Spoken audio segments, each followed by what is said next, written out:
Setiap perempuan dan anak memiliki hak atas kehidupan yang aman dan nyaman, di mana kehidupan yang bebas dari kekerasan. Namun faktanya, kekerasan terhadap perempuan dan anak masih terus terjadi di sekitar kita.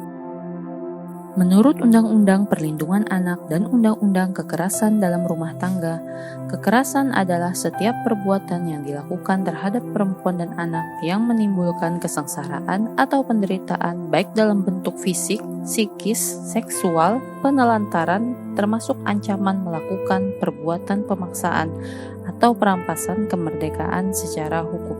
Beberapa jenis kekerasan terhadap perempuan dan anak antara lain kekerasan dalam rumah tangga, pelecehan seksual, eksploitasi seksual, perdagangan perempuan dan anak, perkosaan, penelantaran, hingga bullying atau perundungan.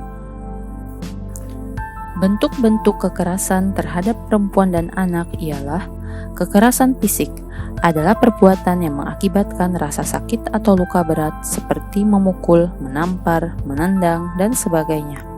Kekerasan psikis seperti perbuatan yang mengakibatkan ketakutan, hilangnya rasa percaya diri, dan rasa tidak berdaya, misalnya menghina, memaki dengan kata-kata kotor, mengancam, dan lain-lain. Kekerasan ekonomi seperti penelantaran rumah tangga, tidak memberi nafkah, tidak merawat anak, memaksa anak untuk mengemis, memaksa istri atau pasangan melakukan prostitusi. Kekerasan seksual yaitu memaksakan kehendak atau melakukan penyerangan seksual seperti pemerkosaan atau pencabulan.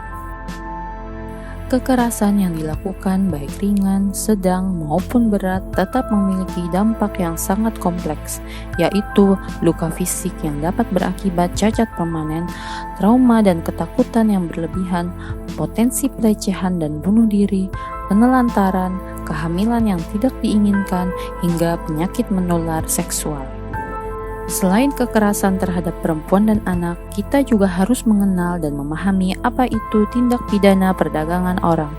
Perdagangan orang adalah perekrutan, pengangkutan, penyembunyian, atau penerimaan seseorang dengan ancaman atau penggunaan kekerasan atau bentuk-bentuk pemaksaan lainnya, penculikan, penipuan, penyalahgunaan kekuasaan, atau posisi rentan, atau pemberian atau penerimaan pembayaran atau manfaat untuk memperoleh persetujuan dari orang yang memiliki kendali atas orang lain untuk tujuan eksploitasi.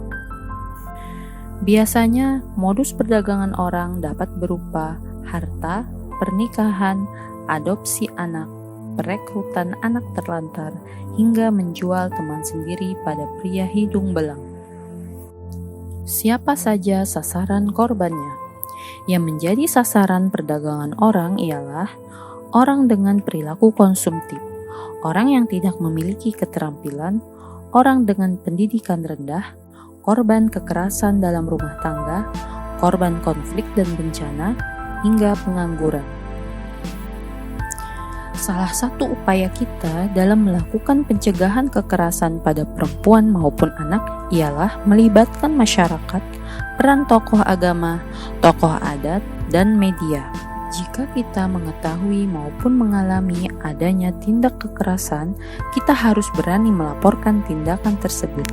Jangan takut untuk melapor, karena penanganan kekerasan terhadap perempuan dan anak sudah diatur dalam undang-undang. Jika tinggal di wilayah Provinsi Kalimantan Tengah, maka dapat melapor ke Unit Pelaksana Teknis Perlindungan Perempuan dan Anak Provinsi Kalimantan Tengah yang beralamat Jalan Yosudarso nomor 11 Kota Palangkaraya, atau menghubungi hotline 0811 5201 515. Layanan UPT PPA mencakup 6 layanan utama, yaitu layanan pengaduan, layanan penjangkauan, pelayanan pengelolaan kasus, pelayanan akses penampungan sementara, pelayanan mediasi, pelayanan pendampingan korban. Layanan-layanan ini tentu saja menjaga kerahasiaan data pribadi dan tanpa dipungut biaya. Peka dan peduli dapat menjadi kunci dalam pencegahan segala tindak kekerasan pada perempuan dan anak. Perempuan berdaya, anak-anak terlindungi.